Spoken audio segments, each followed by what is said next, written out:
Hey, what's up, Liron here. Thank you for joining me in another episode of Painting Masters. Today we're going to look at Peter Brown. I thought it would be fun to just start with the website, just to give you a brief idea of the style, and then we'll jump into the painting. So Peter Brown is a Bath-based artist. I know they say Bath in British. Bath-based artist, an all-weather painter of street scenes and city landscapes. He's known as Pete the Street, which I found was very fascinating, and he did work with Banksy on an interesting project. So just to give you a quick view, and let's jump into the actual paintings. So as I always like to do this, I have collected and compiled what I think are his best paintings that I looked at to my taste. And I made myself smaller because I want them to capture a lot of the screen. So we'll get to it. This one is from Bath. By the way, I was a bit of a fool. I saved the photos and I was sure they're going to be named and they weren't. So I don't have the titles, the actual names for most of these. I do know this one's from Bath, so that's cool. I mean, you can tell the person who painted this has a connection to the place. And to me, the idea of a lot of these paintings being painted on location, plein air, and these kinds of weather conditions with rain and snow and whatnot is just mind-blowing. It makes me feel like a really lazy chump for not doing that myself. Actually makes me want to try and do more cityscapes on location, regardless of the weather. But if you look at this, like one of my favorite things, I don't know if you'd call it a theme or a subject here, is just the reflections. It's the water and the way it interacts with the brick pattern. This is just wonderful. And you know, when I saw this one first, I thought it might be watercolor, but it's actually not. Just before I knew anything about his work, about Peter, and I was recommended by a viewer here to check out his work, and that was well worth it. So even the pigeons, this is really cool. So I don't know, I love this, and the thing is, it reminds me of some oils that I've seen before, but something about the way he paints I find very inviting. And maybe it's because we really don't get much rain here and much of these conditions. I love the grayness. I know a lot of people hate it, but I love it. So let's look at some more. Now I have to share some cars with you. Come on. Now one thing is a bit hard to see, so I'll just move it a bit. There's a person here.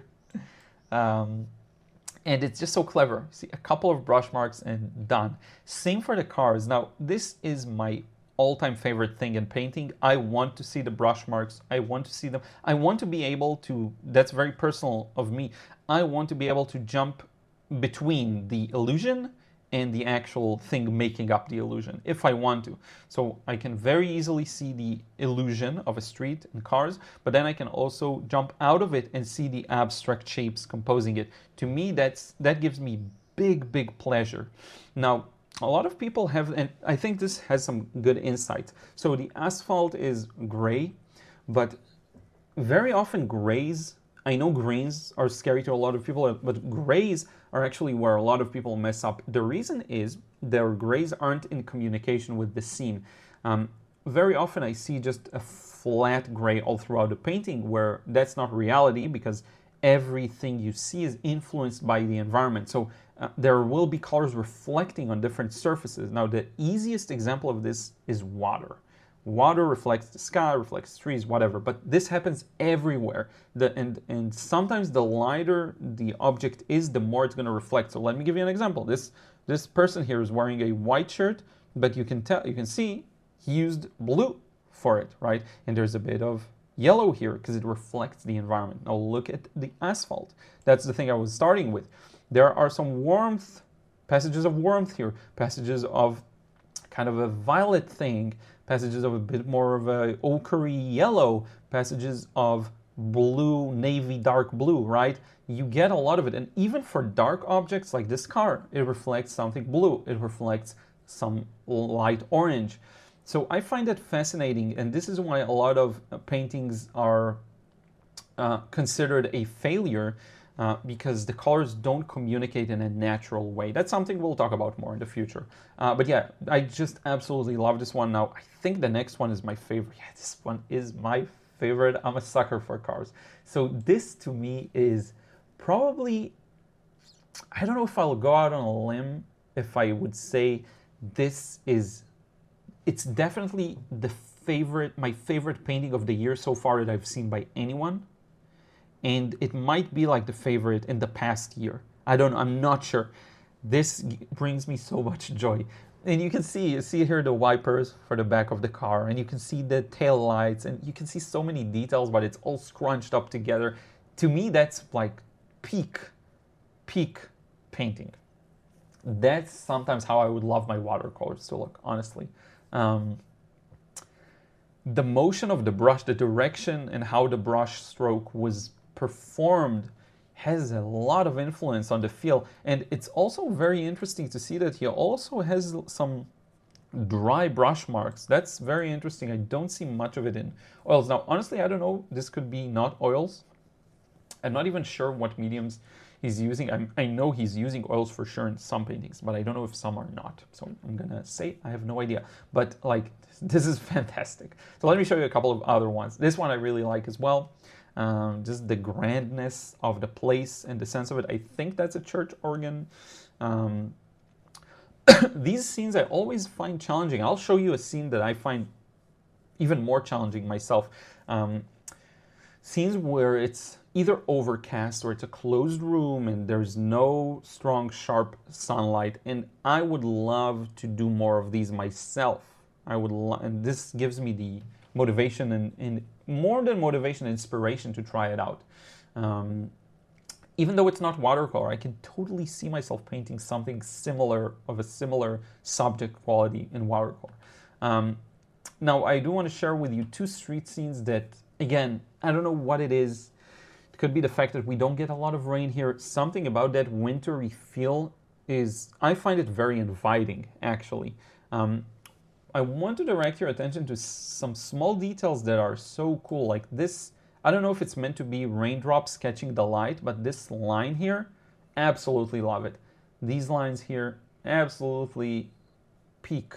I love these blue lights within this store, you know, and all of this vague mountainy background. Again, it's a gray, but look at all the nuances in the gray, right? This one's a little more, I would say this is the most, I don't know if it's the most neutral, but this one pushes more towards the blue. This is more of a green in relation to it. If we go over here, that's more of a brown, right? That's more of a greenish brown. It's all the variations, but they communicate really well with each other. And if you really want to simplify it down, you'll notice that there is a combination of warms and cools here. You get some warms, you get some cools. But the balance, the way they work together is it's very easy for us to look at and infer, it's a rainy day. Whereas it's going to be the upside down if it's a sunny day, just as an example. Now I want to show you, this is another one similarly. I don't know why I find these scenes very comforting, very inviting. Like I would love to sit there in a pub and drink like soup out of a bread, which I have done before. Not in the UK, but in I believe it was in Prague. Here's another one. So this is really cool. To me, I guess this is kind of a Christmas scene.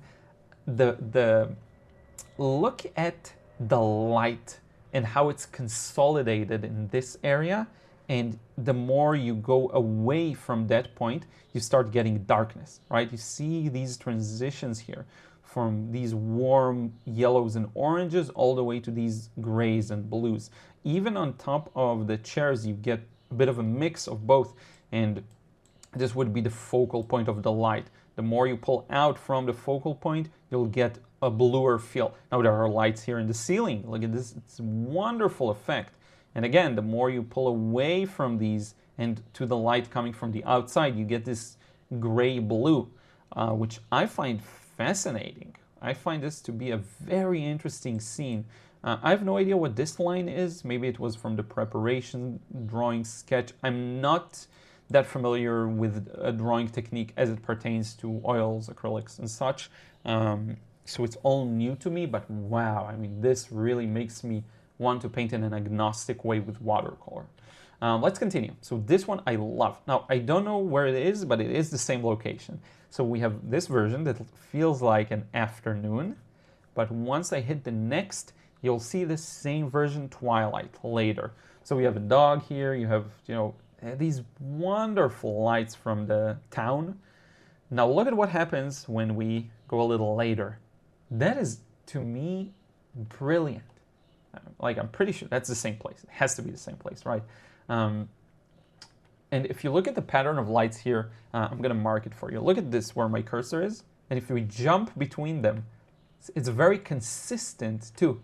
To be able to paint this kind of a thing with such quality of colors, with such organization, things become very muddy and murky, not in the sense of watercolor mud, just muddy and murky when it gets dark. Less clear colors, more sometimes more homogeneous grays, but to get the nuance of these, to me, that's a wonderful feat. And again, if we go back to the slightly earlier time of day, you get to see a bit more of that light from the sky, right? The sky is like the eye of the painting, and you can see some light coming from there. To me, this is fantastic. Fantastic. Now let's do a couple of others. So this one, the bustle and the noise, and this is just wonderful. I believe that's London. That has to be London. There's this fountain, tons of people taking photos next to it. To me, you know, I love cars, so this immediately captivated me. Whenever I see a white car with a dark background or a mid-value background, it always enhances the realistic impression for me. I don't know why, what about it, but I love it. And all of these people, there's so much dynamic motion to it. You can kind of make out vague details. Maybe this guy's having headphones, maybe this person has them, I'm not sure. The buses are brilliant. This is more of my typical scene that I like, and it's not even my favorite among all the rest. You heard me talk about the rest. Like, I don't know why his more niche paintings compared to what I'm used to are my favorites. But this one, again, that bustle here, it's just genius. Genius. Absolutely love this one. Let me show you another one. So this one, I saved the title. It was one of the only ones I was smart enough to do that. Preparations, Babylon Uprising, Circus Tent and T-Stop 2023. So this is from some kind of a music festival event. To me, like I love that. You get a real sense of the place and almost the backstage feel, and where all the cars and the suppliers and the tents and the people are getting stuff ready. This person has this glowy, you know, vest on. This tractor, preparations, flags, just brilliant. And I don't mind at all. Like, I love the messy sky and the fact that you can see the brush marks there for something that is usually smooth. To me, that's just real genius. Let me show you, by the way, a couple of others from that scene, and I will share with you a special one that feels a little more, I'm going to sip my coffee, a bit more special. I'll show you. It's almost like a night scene, but this is just genius. And the people here really captivate me too, like with all the colorful clothes, and you can tell it's a music festival. It's so cool. This one's called Big Puddle Towards Pyramid Stage. I mean, to me, that's brilliant. That's like the, you know, it's not the most glamorous part of the festival, but it's a part of it. It's a necessary part of it. It was raining and this truck was having a hard time passing through. I mean, this is just brilliant to me, and you can tell the reflection of the sky, but it is a little darker. Like, if I compared it to, it is a touch darker below, and you can make out like people walking and different details. Just absolute brilliant. This one's really cool too. I found this was like, I don't remember the title. It was back from school, and the thing that really surprised me is this. Like, look at these very creative use of just everything. All of these greens. Like, is the floor that reflective? Highly doubt it. Has it just been waxed today and cleaned today, the floor? I don't know. It looks like that though. And the entrance to the house and the trees and like this slightly more neutral blue. And this is just genius. Now, at first I thought this was a school building and maybe it's a little colorful, but then when I adjusted to the painting, I realized, okay, it's just a very artsy way of looking at your own house probably. I love this. And again, it makes me want to paint more scenes for my own life, you know. Here's one. To me, this is super inspiring as well, because this is not the usual type of scene I go for, because I find it's very hard. I don't know if it's because watercolor dries lighter, I find it very hard to know how dark to go in that latter third of the value scale. Everything from dark gray to black and all the nuances in between I find very challenging. Now if you look here, there's a lot of specific areas of light pouring from the fluorescent light here. So those are lighter, very gently, a little lighter, and also warmer, whereas these are slightly darker and cooler, not to mention all of the details of the parking spaces and the cars and the motorcycle here. Can you see these? Hopefully I'm not obstructing anything. And because it's cars too, it really inspires me. It's going to be hard to do the same thing in watercolor just because you need more and more and more layers, but it is very possible. And I would very much like to give it a try. So yeah, this is highly inspiring to me. All of these nuances in color are not easy to capture too. Again, when it's not strong sunlight, things change. And this is definitely something I would like to improve in my own work. This is fascinating too. It's a bit of a different one. I wanted to show you a bit more of a wider scale scene. Again, I don't know where it is. My apologies. Wonderful. Sun spilling through here, shining up the buildings. Love that. Love seeing that. And I love that this almost feels like a board or like a wooden board rather than a canvas, though I'm not sure. Okay. There's a series of 3 paintings that I saved here for you. I want to show you. These 3 are all studio paintings, different times of day. So this would be morning, and you can kind of make out the street and the building in front of it and the light pouring in through. I'm going to show you, I'm going to return, but don't worry. But this is, to me, this looks more like noon or afternoon, and then finally night. And these are so vastly different. I absolutely love them. Notice how the morning light makes everything look a little more milky and blue. And even the light pouring in is a little bluer, right? And even the reflections here within the shadow, the reflected light is a little blue. There's a lot of the oranges and browns of anything made of wood in the studio. And then as it gets later, get a bit more contrast, but also the colors become grayer, even more green, I would say, in some spots. I don't know if it's the same green, I guess it is, but like things get more gray. And the patterns change. Like here, you get this more milky violet, blue, yellow, but here you get the more natural colors. So you can start making out all of this red and this orange and purple, violet, and blue and red and the tape here, whatever that is. You know, if you really look at the details, there's a lot to see here. There is a lot to see here. This is kind of a thing you screw in and it tightens. This is really wonderful. And then lastly, night, where, you know, the light comes from inside. You can see the reflection. Is this Peter? It probably is. I took the picture. So this is super duper clever to me. Even the paintings look different, you know, the paintings on the walls with the artificial light coming from above. That is just really clever. So yeah, and I'll put a link to his website. You'll be able to see everything. Look at the floor. Is so dirty. You can see a bit more of it in the nighttime. And I think, yeah, this is the last one. So just fantastic. To me, this is wonderful. I'm going to put links below again, so you'll be able to see more of Peter's work. Brilliant. I chose what I think are my favorites. If you have similar taste to me, you'll probably think so too. There are a lot of paintings that are kind of mixed together, not in a bad way, I mean, but these are the standouts to me that I've been blown away by. And this does, it's been a while since someone else's art made me physically want to do something, like want to go out. Look at this dog here. This is so cute. Go out and actually try something different. So I'll definitely be keeping you updated on this. This is my absolute favorite of the bunch, probably my favorite painting of this year. I hope you enjoyed this one. If you have, consider subscribing. If you aren't, there's going to be more painting masters in the future. I have a lot of older vids in this playlist, so be sure to check them out. Leave a comment, let me know your thoughts. Let me know if there are other artists you'd like me to feature. Thank you so much. Thank you to Peter for creating such wonderful paintings. I will see you in the next video. Take care.